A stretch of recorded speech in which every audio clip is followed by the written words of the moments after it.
கர்த்தருடைய நாமம் மகிமைப்படுவதாக.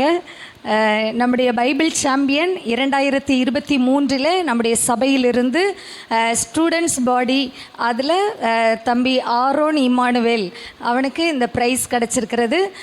அவன் முன்னாடி வந்து இந்த ப்ரைஸை வாங்கி கொள்ளும்படியாக அன்போடு கேட்டுக்கொள்கிறேன். குரூப்ஸ் இந்த பக்கம் அவனுடைய அம்மாவும் அப்பாவும் வாங்க. ஏன்னா பிள்ளைய படிக்க வச்சு பிள்ளைக்கு ஒரு கணம் கிடைக்கும் அப்படின்னா அவங்க தாய் தகப்பனையும் நம்ம முன்னாடி கூப்பிட்டு கணம் பண்ணணும். அந்த சைடு வந்துருங்க.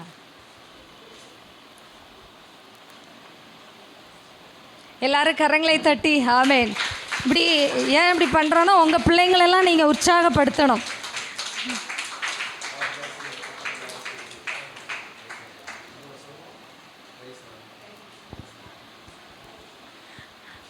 அடுத்ததாக டீச்சர்ஸ் பாடி அதில் சிஸ்டர் ஜபா ஷைனி பிரதரும் சேர்ந்து வாங்க. எல்லாரும் கரங்களை தட்டி உற்சாகப்படுத்துவோம்.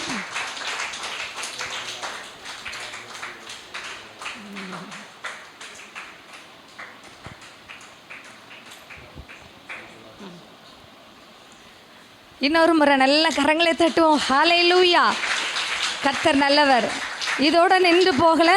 இந்த வருஷம் உங்களுக்கு நவம்பர் மாதம் 7ஆம் தேதி நமக்கு இதே போட்டிகள் இருக்கிறது.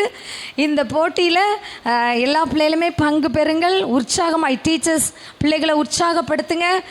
பைபிளில் ஒரு வசனம் சொல்லுகிறது, நம்முடைய பிள்ளைகள் எல்லாம் இஸ்ரவேலிலே அற்புதங்களாகவும் அடையாளங்களாகவும் இருக்கிறார்கள். சபையில் நம்முடைய ஸ்தாபனத்தில் நம்முடைய சபை பிள்ளைகள் அற்புதங்களாக அடையாளங்களாக இருக்கணும்.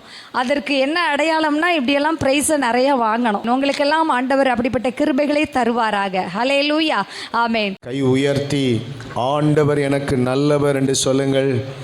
God is good all the time. ஆமென் சொல்லுங்க. ஆமென். ஆண்டவர் இந்த உலகத்தில் இருக்கும் பொழுது சொன்னார், I am with you. நான் உன்னுடனே கூட இருக்கிறேன். ஆண்டவர் நம்ம கூட இருக்கிறது தான் பெரிய பலம். பணம் அல்ல, அறிவு அல்ல, அழகு அல்ல, அந்தஸ்து அல்ல. தேவன் நம்ம கூட இருக்கிறது தான் பெரிய பலன். ஆண்டவர் உங்களோடு உங்கள் குடும்பத்தோடு இந்த ஆகஸ்ட் மாதத்தினுடைய 2வது வாரத்தில் உங்களோடு கூட இருந்து கர்த்தர் உங்களை நடத்துவார். நம்முடைய சபையின் ஆராதனைக்கு நீங்கள் தொடர்ந்து இந்த கும்பகோணம் அசம்பிளி ஆஃப் காட் ஆராதனை ஒவ்வொரு ஞாயிற்றுக்கிழமையும் காலை 10:30 மணிக்கு நமக்கு இந்த இடத்துல இந்த பட்டு ஸ்கூல் கேம்பஸில் இருக்கிற ஹாலில் நமக்கு எவ்ரி சண்டே நமக்கு சர்வீஸ் நடந்துக்கிட்டே இருக்கும். நீங்கள் இந்த சண்டே சர்வீஸுக்கு இதை பார்க்குற ஆட்கள், இதை கேட்குற ஆட்கள், இங்கே வந்திருக்கிற ஆட்கள், புதிதாக வந்திருக்கிறவர்கள், நீங்கள் ஒவ்வொரு வாரமும் இந்த ஆராதனைக்கு நீங்கள் வாருங்கள். இந்த ஆராதனைக்கு வர வர கர்த்தர் உங்களுக்கு ஸ்தோத்திரம் அற்புதங்களை செய்ய அவர் காத்திருக்கிறார். ஆகவே இந்த இடத்துல தேவ பிரசன்னமும் தேவ மகிமையும் இந்த இடத்துல தங்கி இருப்பதாக. ஆண்டவருடைய பிரசன்னம் உங்களை தாங்கி நடத்தும். விசேஷமாக இந்த ஆராதனையில் நீங்கள் கூடி ஆராதிக்கும் பொழுது, நீங்கள் பாடல் பாடும் பொழுது, ஜெபம் பண்ணும் பொழுது, துதிக்கும் பொழுது, ஸ்தோத்தரிக்கும் பொழுது, வசனங்களை கேட்கும் பொழுது, ஆவியானவர் உங்கள் சரீரத்திலையும் ஆவியிலையும் ஆத்துமாவிலும் ஒரு பெரிய விடுதலையை கர்த்தர் உங்களுக்கு தருவார். டெலிவரன்ஸ், ஆண்டவர் ஒரு பெரிய விடுதலையை கர்த்தர் தர விரும்புகிறார். The Lord will give you deliverance. தேவன் உங்கள் ஒவ்வொருவரையும் அவர் விடுதலையாக்க விரும்புகிறார். இந்த கும்பகோணம் அசம்பிளிஸ் ஆஃப் காட் சபை நம்முடைய ஸ்தாபனத்தினால் இந்த ஊழியம் மறுபடியும் நம்ம ஆரம்பித்து நாம் இந்த ஊழியத்தை செய்து வருகிறோம். கர்த்தர் இந்த ஊழியத்தின் மேலே அவருடைய கண்களை வைத்திருக்கிறார். எல்லாவற்றுக்கும் மேலே நீங்கள் இந்த ஊழியத்தில் இணைந்திருப்பதினால் உங்களுக்கு இதில் ஒரு ஆசீர்வாதம் இருக்கிறது. நம்முடைய ஸ்தாபனத்தில் இருக்கிற எல்லா சபைகளும், எல்லா போதகர்களும், எல்லா இடங்களில் இருக்கிறதான சபை மக்களும் இந்த கும்பகோணத்திற்காக ஜெபம் பண்ணி கொண்டு வருகிறார்கள். நான் நினைக்கிறேன் சீக்கிரத்தில் ஆண்டவர் இந்த கும்பகோணம் அசம்பிளிஸ் ஆஃப் காட் சபையை தேவன் நல்ல வளர பண்ணி பெருக பண்ணி எல்லாருடைய கண்களுக்கு முன்பாக கர்த்தர் மேன்மைப்படுத்துவார். ஆமேன் சொல்லுங்க. ஆமேன். ஹல்லேலூயா. கர்த்தர் கிரியை செய்வாராக. நம்முடைய ஊழியத்தின் மேல் தேவன் வைத்திருக்கிறதான அன்புக்காக, ஆசீர்வாதங்களுக்காக கர்த்தரை துதிக்கிறேன்.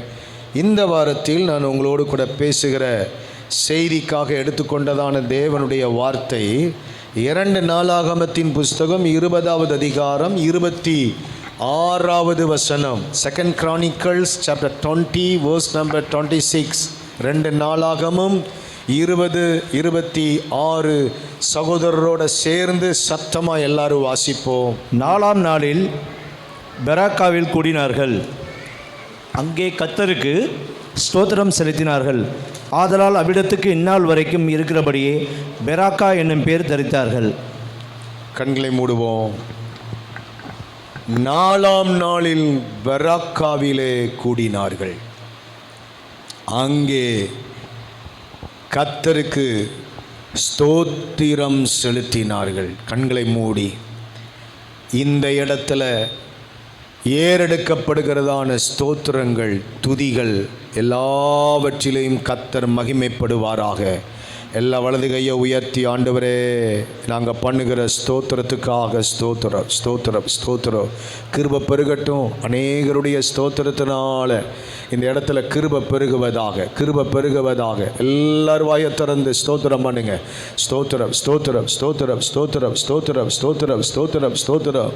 சர்வ வல்லவரே, இந்த வார்த்தைகள் மூலமாக எங்களோடு கூட பேசுங்க. உங்கள் வார்த்தை பலமாய் கிரியை செய்யட்டும்.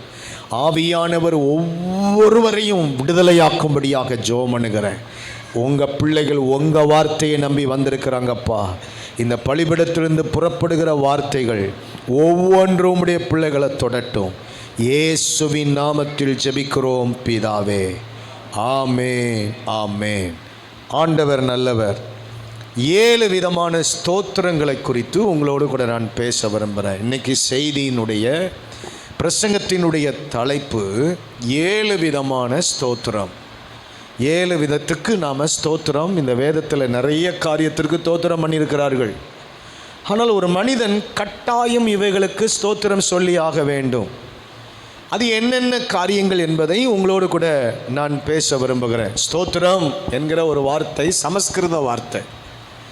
இந்த சமஸ்கிருத வார்த்தை ஸ்தோத்திரம் என்பதற்கு ஆங்கிலத்தில் தேங்க்யூ, நன்றி, தமிழில் நன்றி என்று அர்த்தம். இந்த ஸ்தோத்திரம் என்கிறதான இந்த வார்த்தை பைபிளில் நிறைய இடங்களில் எழுதப்பட்டிருக்கிறது. முதல்ல பைபிளில் ஸ்தோத்திரம் பண்ணின பகுதியை வேதத்தில் வாசித்து பார்த்தால் ஆதியாகமத்தின் புஸ்தகம் 9ஆம் அதிகாரம் 26வது வசனத்தில் அங்கே முதல் ஸ்தோத்திரத்தை சொல்லும் பொழுது பார்த்தீர்களானால் வாசியுங்கள். முதல் ஸ்தோத்திரம், சேமுடைய தேவனாகிய கர்த்தருக்கு ஸ்தோத்திரம் உண்டாவதாக. சேமுடைய தேவனாகிய கர்த்தருக்கு ஸ்தோத்திரம் உண்டாவதாக. இந்த ஸ்தோத்திரத்தை முதல்ல சொன்ன ஆள் யார் தெரியுமா? நோவா கர்த்தரை ஸ்தோத்தரிக்கிறார். சேமுடைய தேவனுக்கு ஸ்தோத்திரம் உண்டாவதாக. முதல் ஸ்தோத்திரம், முதல் ஸ்தோத்திரமே அங்கே தான் ஆரம்பிக்குது. பைபிளில் அதில் ஆரம்பித்து கடைசி ஸ்தோத்திரம் அப்படி கொண்டு போனால் அப்படியே பார்த்தா வெளிப்படுத்தின விசேஷம் 11வது அதிகாரம் 7வது வசனத்தில் ஒரு ஸ்தோத்திரம் சொல்லப்படுகிறது. 24 மூப்பர்கள் சிங்காசனத்தில் வீற்றிருக்கிறதான ஆண்டவரை பார்த்தபோது தங்கள் கிரீடங்களை இறக்கி வைத்து 11வது அதிகாரம் 17வது வசனத்தை வாசிக்கும் பொழுது 24 மூப்பர்களும் சேர்ந்து சொல்லுகிற வார்த்தை வாசியுங்கள். 11-17. இருக்கிறவரும் இருந்தவரும் வருகிறவருமாகிய சர்வ வல்லமையுள்ள கர்த்தராகிய தேவனே, உம்மை ஸ்தோத்தரிக்கிறோம். உம்மை நாங்கள் ஸ்தோத்திரிக்கிறோம். எல்லாரும் சேர்ந்து கர்த்தரை ஸ்தோத்திரம் பண்ணுகிறார்கள். ஒரு மனிதனிலிருந்து ஆரம்பித்து சேமுடைய தேவனுக்கு ஸ்தோத்திரம் என்று ஆரம்பித்து வெளிப்படுத்தின விசேஷம் வரைக்கும் நிறைய ஸ்தோத்திரங்கள் உண்டு. ஆனால் நம்ம வாழ்க்கையில் நான் சொல்லுகிற ஒரு 7 காரியத்துக்கு ஸ்தோத்திரம் பண்ணியே ஆகணும். அது என்னென்ன காரியம்? ஸ்தோத்திரம் அப்படிங்கிறது சமஸ்கிருத வார்த்தைன்னு அதனுடைய அர்த்தத்தை தேவனை குறித்து நம்முடைய உள்ளத்தில் ஏற்படுகிற இன்ப உணர்வுகளை வாயின் வார்த்தையினால் சொல்வது தான் ஸ்தோத்திரம். தேவனை குறித்து நம் உள்ளத்தின் ஆழத்தில் இன்ப உணர்வுகள் அதை நம்முடைய வாயினால் வெளிப்படுத்துகிறோம். எங்கள் தேவன் எப்படிப்பட்டவர் என்பதை உணர்ந்து, அந்த உணர்ந்ததுக்கு பிற்பாடு வாயை திறந்து, ஆண்டவரே உமக்கு ஸ்தோத்திரம், நம்முடைய எல்லா உணர்வுகளும் இணைந்து உள்ளத்தின் ஆழத்திலிருந்து இந்த ஸ்தோத்திரம் பண்ண பண்ண விசுவாசம் பெருகும். ஸ்தோத்திரம் பண்ணுனா என்ன பிளெஸ்ஸிங்ஸ் அப்படின்னு சொல்லி சொன்னால் கிருபை பெருகும். ஸ்தோத்திரத்தில் தான் எல்லாமே இருக்குது. பைபிளில் ஒரு ஸ்தோத்திரக்காரன் ஒருத்தன் உண்டு. கொடுத்ததுக்காகவும் ஸ்தோத்திரம் பண்ணுவான், எடுத்ததுக்காகவும் ஸ்தோத்திரம் பண்ணுவான். அவர் யோபு.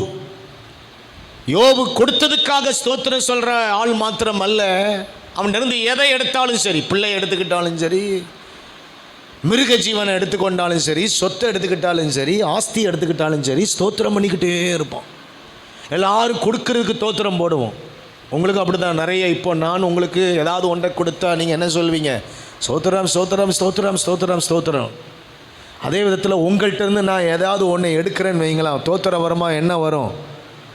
ஆத்திரம் வரும். யோபுக்கு ஆத்திரம் வரல, அவன் ஸ்தோத்திரம் பண்ணுறான். நீங்கள் ஸ்தோத்திரம் பண்ணி பாருங்கள். ஸ்தோத்திரங்கிறது ஆண்டவருக்கு ரொம்ப பிடிக்கும். ஸ்தோத்திரம் என்பது ஒரு பலி. 50வது சங்கீதம் 23வது வசனத்தில் ஸ்தோத்திர பலி இடுகிறவன் என்னை மகிமைப்படுத்துகிறான். அப்போ ஆண்டவரை நான் மகிமைப்படுத்த வேண்டும் என்று நினைக்கிற பிள்ளைகள் வாயை திறந்து என்ன சொல்லணும்? ஸ்தோத்திரம். கொஞ்சம் ப்ராக்டிஸ் பண்ணி பாருங்கள். புதிதாக வந்தவர்கள் ஸ்தோத்திரம் சொல்லுங்கள். ஸ்தோத்திரம் ஸ்தோத்திரம். எல்லாருமே சேர்ந்து ஸ்தோத்திரம் சொல்லுங்கள். கிருபை பெருகட்டும். அநேகருடைய ஸ்தோத்திரத்தினால் என்ன பெருகும்? கிருபை பெருகும்.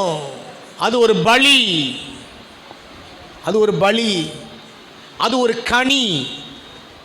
எபிரேயர் 13வது அதிகாரம் 15வது வசனத்தை வாசித்து பார்த்தீங்கன்னா, உதடுகளின் கனியாகிய ஸ்தோத்திர பலி அப்படின்றது. அது பலி மாத்திரம் அல்ல, அது ஒரு கனி, அது ஒரு ஃப்ரூட்.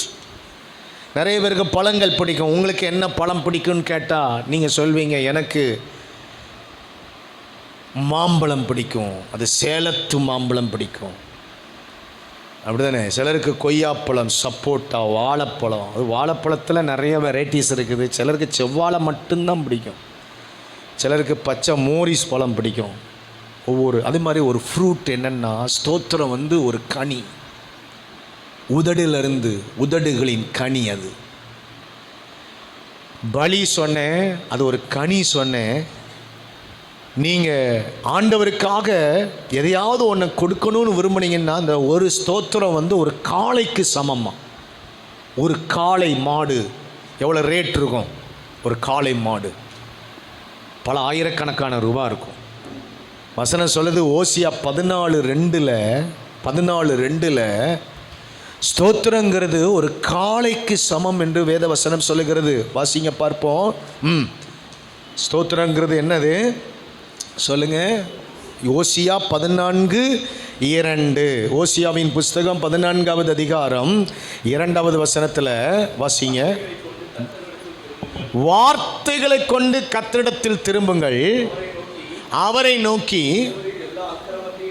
நீக்கி தயவாய் அங்கீகரித்தரும், அப்பொழுது நாங்கள் எங்கள் உதடுகளின் காளைகளை செலுத்துவோம். என் காளைகளை நாங்கள் செலுத்துவோம். எங்களுக்கு காளை வாங்கிறதுக்கு பணம் கிடையாது, காளை மாடை பிடிச்சி கொண்டு வர்றதுக்கு. ஆனால் எங்கள் உதடுகளில் இருந்து ஒரு காளையை நாங்கள் செலுத்துவோம். அந்த காளைக்கு பேர் என்னது? ஸ்தோத்திரம். கோயில்களுக்கு போனால் சும்மா போக மாட்டாங்க. சிலர் கோழியாவது, ஆடையாவது, மாட்டையாவது, எதையாவது ஒன்றை கொண்டு போய் பலி செலுத்துவதற்காக அவர்கள் கொண்டு போவாங்க. இப்பவும் நம்முடைய ஊர்களில் வழக்கங்கள் இருக்கிறது. ஆனால் சர்ச்சுக்குள்ளே வரும்பொழுது நீங்கள் யாரும் மாடை பிடிச்சி கொண்டு வர வேண்டாம், நமக்கு இடம் பத்தாது. மாடை பிடிச்சி கொண்டு வர்றதுக்கும் நமக்கு வாய்ப்பும் கிடையாது. வாரம் ஒவ்வொரு மாடை பிடிச்சி கொண்டு வந்தால் என்ன ஆகுறது? எங்கிட்டு போகிறது? நாம் ஒரு 100 ரூபா காணிக்க கொடுக்கறது, கொஞ்சம் காணிக்க கொடுக்கறதே தக்கி முக்கி என்ன செய்கிறோம்? ஆண்டவரே நான் நல்ல காணிக்க கொடுக்கணும்னு விரும்புகிறோம். ஆனால் நம்மள்கிட்ட இல்லை. சட்டியில் இருந்தால் தானே அகப்பையில் வரும். அப்போது அதுவே கஷ்டமாக இருக்குது. ஒரு காளை வாரம் வாங்கிட்டு வரணும்னா ரொம்ப கஷ்டம். ஆனால் ஒரு ஸ்தோத்திரம் ஒரு காளை மாட்டுக்கு சமம். இப்போ ஸ்தோத்திரம் பண்ணுங்க. ஹல்லேலூயா. ஸ்தோத்திரம். ஹல்லேலூயா. ஸ்தோத்திரம். ஆண்டவருக்கு ஸ்தோத்திரம்னா ரொம்ப பிடிக்கும், ரொம்ப பிடிக்கும், ரொம்ப பிடிக்கும். ஒரு நாள் 2 அணில் மரத்தில் விளையாடிட்டே இருந்துதான். 2 அணில் மரத்தில் ஏறவும் தாவவும் குதிக்கவும் இப்படியே மரத்தில் ஏறி அப்படி ஓடி ஆடி விளையாண்டுக்கிட்டே இருந்துதான். அதில் ஒரு அணில் சர்ச்சுக்கு போகிற அணில், ரட்சிக்கப்பட்ட அணில். ஒரு அணில் ரட்சிக்கப்படாத அணில். இந்த ரட்சிக்கப்பட்ட அணில் என்ன செய்யணும்னா வாயை திறந்து ஸ்தோத்திரம் பண்ணிக்கிட்டே யாரும் ஸ்தோத்திரம் பண்ணிக்கிட்டே இறங்கும். திடீர்னு இந்த ரட்சிக்கப்படாத அணிலும் ரட்சிக்கப்பட்ட அணிலும் விளையாண்டுக்கிட்டே இருக்கும் பொழுது ரட்சிக்கப்பட்ட அணில் மரத்தில் இருந்து தவறி பொத்துன்னு கீழே விழுந்துட்டு, விழுந்த மாத்திரத்தில் இந்த அணில் என்ன செய்யுதுன்னா நான் விழுந்ததுக்காக ஸ்தோத்திரம் அப்படின்னுச்சு. விழாமல் இருந்த மேலே இருக்கிற அணில் பார்த்து சிரித்து தலையில் அடிச்சுட்டு சொல்லிச்சான், அடா பாவி பயலை, நீ விழுந்ததுக்கு ஏன்டா தோத்திரம் பண்ணுற, விழுந்து அடிபட்டு போய் கிடக்கிற, நீ இப்படி தோத்திரம் பண்ணுறேன்னு அதை நக்கல் பண்ணிச்சான். நக்கல் பண்ணி சிரிச்சிச்சான். நீ தோத்திரம் சொல்லி தான் கீழே விழுந்த, நீ தோத்திரம் சொன்னதுனால தான் கீழே விழுந்தன்னு அது ஆர்கியூ பண்ணுது. ஆனால் இந்த அணில் அதுக்கும் தோத்திரம் போட்டுச்சான். எதுக்கு? இது பேச பேச பேச பேச அதுக்கும் ஸ்தோத்திரம் ஸ்தோத்திரம் ஸ்தோத்திரம்னு சொல்லிக்கிட்டே இருந்துதான் இருக்கும் பொழுது இது மேலே பார்க்குதான் அந்த அணில் கிண்டல் அடிச்சுக்கிட்டே இருக்கிற அணிலுக்கு மேலே ஒரு பெரிய பாம்பு ஒன்று மேலே இருக்கிற அணிலை கவனித்துக்கிட்டே இருந்து அதை விழுங்கிறதுக்காக பக்கத்தில் வந்துட்டு ஏ டே அப்படின்னு அந்த கீழே இருக்கிற அணில் இது தோத்துறா டே டே அப்படின்னு சொல்கிறதுக்குள்ளே மேலே இருக்கிற பாம்பு மேலே இருக்கிற அணிலை அணிஞ்சிட்டு விழுங்கிட்டு. அப்போ இது சொல்லிச்சான், ஆண்டவரே நான் கீழே விழுந்ததும் நீர் என்னை பாதுகாத்ததும் அந்த பாம்புக்கிட்ட நான் மாட்டாத அளவுக்கு தான் என்னை கீழே என்ன செய்து விழ செய்தது ஒரு நன்மை. அது நன்மைக்கு நடந்தது, எல்லாம் நன்மைக்கே என்று மறுபடி தோத்திரம் பண்ண ஆரம்பிச்சுதான். இதுதான் ஸ்தோத்திர வாழ்க்கை. உங்கள் வாழ்க்கையில் தோல்வி ஆனாலும் வெற்றி ஆனாலும் ஸ்தோத்திரத்தை நிறுத்தாதீங்க. இந்த வேதத்தில் நிறைய இடங்களில் நிறைய ஸ்தோத்திரங்கள் உண்டு. ஸ்தோத்திரம் பண்ணாமல் இருந்தால் என்ன நஷ்டங்கிறத நான் உங்களுக்கு அப்புறம் சொல்கிறேன். இப்போ என்ன காரியத்துக்காக ஸ்தோத்திரம் பண்ணணும்? ஒரு 7 காரியத்துக்காக முதல்ல முக்கியமாக ஸ்தோத்திரம் பண்ண வேண்டிய ஒரு 7 காரியம். நம்பர் 1 சங்கீதம் 31:21. சங்கீதம் 31:21 என்ன சொல்லுகிறது?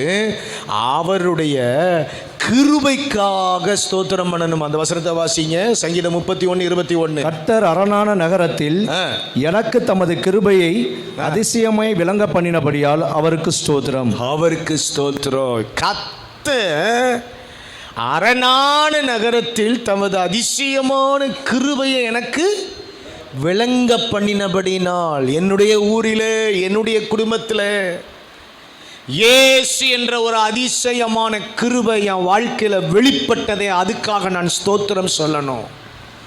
இந்த ஊரில் எத்தனையோ பேர், இந்த பட்டணத்தில் எத்தனையோ பேர் இருக்க, எத்தனையோ குடும்பங்கள் இருக்க, எத்தனையோ நபர்கள் இருக்க, ஆண்டவர் என்னை பார்த்து என் குடும்பத்துக்கு என்னை தேடி வந்து என் குடும்பத்தை தெரிந்தெடுத்து அதிசயமான கிருபையை எனக்கு தருகிறாரே, அந்த கிருபைக்காக ஸ்தோத்திரம் அப்படின்னு சங்கீதக்காரன் சொல்கிறான். முதல்ல ஸ்தோத்திரம் பண்ண வேண்டியது இந்த அதிசயமான கிருபைக்காக ஸ்தோத்திரம் பண்ணணும். இந்த கிருபை ஒவ்வொருத்தர் மேலேயும் இருக்கிறது. நீங்கள் கிருபையினால தான் நிற்கிறீங்க, கிருபையினால் நீங்கள் வாழ்ந்து கொண்டு வருகிறீர்கள். அதிசயமான கிருபை உங்கள் வாழ்க்கையில் வெளிப்பட்டு கொண்டே இருக்கிறது. உங்கள் குடும்பத்தில், உங்கள் தனிப்பட்ட வாழ்க்கையில் இந்த அதிசயமான கிருபை உங்களை தாங்கி கொண்டே இருக்கிறது. இந்த கிருபைக்காக நாள்தோறும் கர்த்தரை ஸ்தோத்திரம் பண்ணணும். கிருபை சங்கீதக்காரன்ட்ட கேட்டிங்கன்னா என்ன அதிசயமான கிருபை அப்படின்னு கேட்டால் அவன் சொல்வான். 124 சங்கீதம் 1வது வசனத்தில் அவன் சொல்வான், என்னை பாதாளத்தின் வல்லமைக்கு தப்புவித்த கிருபை அப்படின்னு சொல்வான். என்னை இந்த கிருபை என்ன செய்தது? தப்புவித்தது. அந்த வசனத்தை வாசியுங்கள். 124:1 வாசிக்கிறோம். மனுஷர் தமக்கு விரோதமாய் எழும்பின போது கர்த்தர் நமது பக்கத்தில் இராவிட்டால், கர்த்தர் தாமே நமது பக்கத்தில் இராவிட்டால், அவர்கள் கோபம் நம்மேல் எரிகையில் நம்மை உயிரோடு விழுங்கி இருப்பார்கள். அப்போது தண்ணீர்கள் நம்மேல் பாய்ந்து வெள்ளங்கள் நமது ஆத்துமாவின் மேல் பெருகி கொந்தளிக்கும் ஜனங்கள் நமது ஆத்துமாவின் மேல் புரண்டு போயிருக்கும் என்று இஸ்ரவேல் இப்பொழுது சொல்வதாக. கிருபையை நிறைய சொல்லுவான். அதுல ஒண்ணு சொல்வான், எத்தனையோ பேர் என்னை விழுங்க வேண்டும் என்று நினைத்தார்கள், ஆனால் கர்த்தரோ 6வது வசனத்தில் இருக்குது. 6 நம்மை அவர்களுடைய பற்களுக்கு இரையாக ஒப்புக்கூடாது இருக்கிற கர்த்தருக்கு ஸ்தோத்திரம். கர்த்தருக்கு ஸ்தோத்திரம். தப்புவித்தார். எதிரிகளின் கையில நாம மாட்டாதபடிக்கு, நம்மை விழுங்க வேண்டும் என்று நினைக்கிற கைக்கு நம்மை தப்புவித்தார். அதுக்காக ஸ்தோத்திரம். இதெல்லாம் அதிசயமான ஒரு கிருபை. எத்தனையோ பேர் உங்களையும் உங்கள் குடும்பத்தையும் விழுங்க வேண்டும் என்று நினைத்திருப்பார்கள். நிறைய பேர் விழுங்கன்னு நினைத்தார்கள். ஆனால் கர்த்தரோ அவர்களிலிருந்து, அவர்கள் பற்களின் நடுவே அவங்க போட்டு மென்று திங்கிறதுக்குள்ள நம்மளை அங்கிருந்து தூக்கி கொண்டு வந்து ஒரு அதிசயமான கிருபையை கர்த்தர் நமக்கு தந்து வருகிறார். அதற்காக ஸ்தோத்திரம் பண்ணணும். 94ஆம் சங்கீதம் 18வது வசனத்தில் என்ன அதிசயமான ஒரு கிருபைன்னா, அந்த கிருபையினாலே என்னை தாங்கினாராம். தாங்கின கிருபை, தாங்கினது. என்னென்ன கிருபை பாராட்டினார்? நான் தாங்கினது. சங்கீதம் 5ஆம் சங்கீதம் 7வது வசனத்தில் ஆலயத்துக்கு செல்லுகிற ஒரு கிருபை எனக்கு தந்தார். சங்கீதக்காரன் சொல்வான், அதெல்லாம் ஒரு கிருபை. கோயிலில் வர்றது, சர்ச்சுக்கு வர்றது ஒரு கிருபை. எத்தனையோ பேருக்கு கிடைக்காத ஸ்லாக்கியம் உங்களுக்கு கிடைச்சிருக்குது. எனக்கு 17வது வயதிலிருந்து இந்த ஸ்லாக்கியத்தை கர்த்தர் எனக்கு தந்தார். இது வரைக்கும் விடலை. சர்ச்சுக்கு எவ்ரி சண்டே வந்து ஆண்டவரை ஆராதித்து கொண்டிருக்கிறேன். நீங்களும் ஒவ்வொரு வாரமும் அதிசயமான கிருபை உங்களை ஆலயத்துக்கு கூட்டி சேர்க்கிறது. அப்படின்னு சொல்லிக்கிட்டே இருக்கலாம். இப்போ வாழ்க்கையில் 2வது எதுக்கு ஸ்தோத்திரம் பண்ணணும்? 2வது ஸ்தோத்திரம் எதுக்கு பண்ணணும்? 1 கொரிந்தியர் 15:57. 1 கொரிந்தியர் 15ஆம் அதிகாரம் 57வது வசனம். 1 Corinthians chapter 15 verse number 57 வாசியுங்கள். 1 கொரிந்தியர் 15:57. நம்முடைய கர்த்தராகிய இயேசு கிறிஸ்துவினாலே ஜெயம் கொடுக்கிற தேவனுக்கு ஸ்தோத்திரம். ஜெயத்துக்காக ஸ்தோத்திரம். முதல்ல கிருபைக்காக ஸ்தோத்திரம் பண்ணணும், கர்த்தருடைய கிருபைக்காக. 2வது எதுக்காக என்றால் ஜெயத்துக்காக ஸ்தோத்திரம். ஆண்டவர் நம்மை எந்த இடத்துலையும் தோல்வியை சந்திக்க விடவே இல்லை. தோல்வி நம்முடைய வாழ்க்கையில், தோல்வி என்கிற அந்த காரியத்தை கண்டு நாம் மனம் மடிந்து விடுவோம் என்பதற்காக எல்லா இடங்களிலும் நம்முடைய கர்த்தராகிய இயேசு கிறிஸ்துவின் நாமத்தினாலே. இன்னும் சில காரியத்தில் உங்களுக்கு ஜெயம் வரலன்னா இப்பமே அதுக்காக ஸ்தோத்திரம் பண்ண ஆரம்பிச்சிருங்க. கர்த்தர் ஜெயத்தை உங்களுக்கு தருவார். ஜெயத்துக்காக கர்த்தரை ஸ்தோத்திரம் பண்ணணும். எத்தனையோ பேர் இந்த உலகத்தை ஜெயிக்க முடியாமல் இருக்கிறாங்க. இயேசு சொன்னார், நான் உலகத்தை ஜெயித்தேன்ற. ரட்சிக்கப்பட்ட தேவ பிள்ளைகள் உலகத்தை ஜெயித்திருக்கிறோம். உலகம் நம்மை ஜெயிக்கவில்லை, நாம் உலகத்தை ஜெயித்திருக்கிறோம். பிசாசை ஜெயித்திருக்கிறோம். இயேசு, நாம் ஆராதிக்கிற இயேசு பிசாசின் தலையை சிலுவையில் நசுக்கி விட்டு அவனை ஜெயித்தார். சிலுவையில் அவர் சிலுவையில் தன் ஜீவனை கொடுத்தார். தன் இரத்தம் முழுவதையும் சிந்தினார்.